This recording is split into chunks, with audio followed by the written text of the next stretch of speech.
Hello guys, welcome to my channel. মই মধুস্মিতা। আজি মই আপোনালোকৰ লগত শেয়াৰ কৰিম মেগীৰ পকৰা। মই জনাত মেগী খাই বেয়া পোৱা মানুহ নাই থাকে। মই ইয়াৰ আগত মেগীৰ কাটলেট বনোৱা ৰেচিপি এটা শেয়াৰ কৰিছিলো। যদি আপোনালোকে চোৱা নাই তেতিয়াহ'লে লিংকটো ডেসক্ৰিপচনত থাকিব, আপোনালোকে চাই ল'ব। এতিয়া চাওঁ আহক মেগীৰ পকৰি বনোৱা ৰেচিপিটো।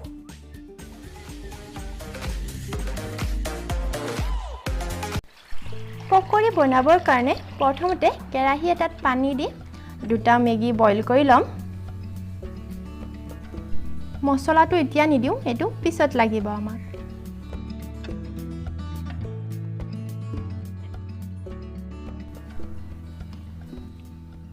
মেগীখিনি বইল হোৱাৰ পিছত আমি এইখিনি সেকি ললো যাতে ইয়াত পানী বেছি নাথাকে। তাৰ পাছত মেগীখিনি ঠাণ্ডা পানীৰে দুবাৰমান ধুই ললো।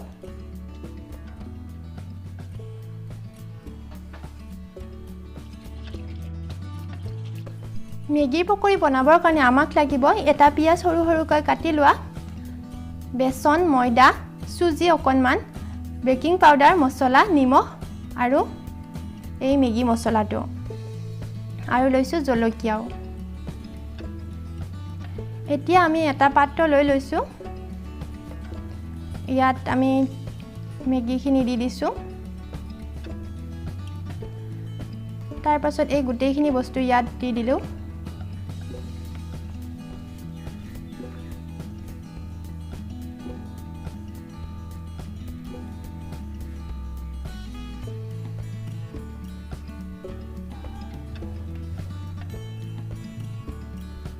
আৰু ইয়াত দিব লাগিব হালধি, মই এটো পাহৰি গৈছিলো।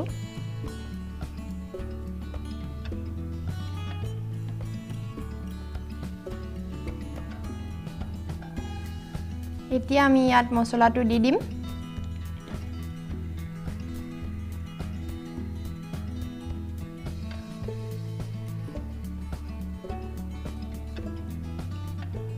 এতিয়া এইখিনিত অকণমান পানী দি ভালদৰে মিক্স কৰি লম।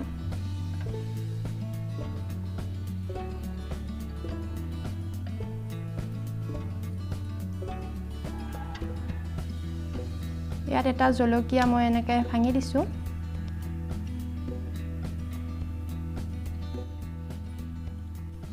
তাৰ পাছত মই এটা কেৰাহীত তেল লৈ ললো। এই মিশ্ৰণখিনি বেছি ঢিলা হোৱাৰ কাৰণে আমি অকণমান বেসন আকৌ এবাৰ দি দিছো, দি কিনে আকৌ এবাৰ ভালকৈ মিক্স কৰি লম। এতিয়া হৈ গ'ল আমাৰ। আৰু তেলখিনি গৰম হোৱাৰ পিছত আমি গেছটো মিডিয়াম ফ্লেমত ৰাখি পকৰি কেইটা এটা এটাকে দি যাম।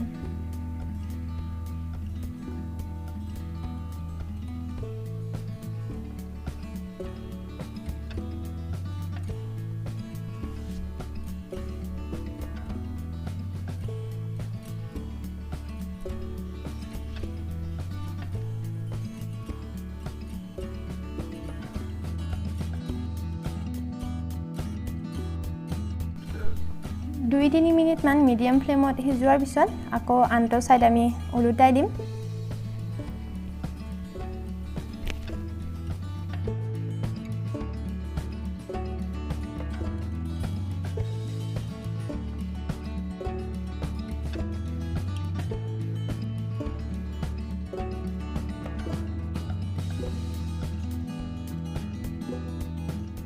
এয়া পকৰি কিটা প্ৰায় হৈছে। আমি এতিয়া নমাব পৰা হৈছে এইকেইটা। পকৰি কেইটা নমাই বাকি ৰৈ যোৱা পকৰি কেইটা আকৌ আমি বহাই দিম ঠিক আগৰ দৰে।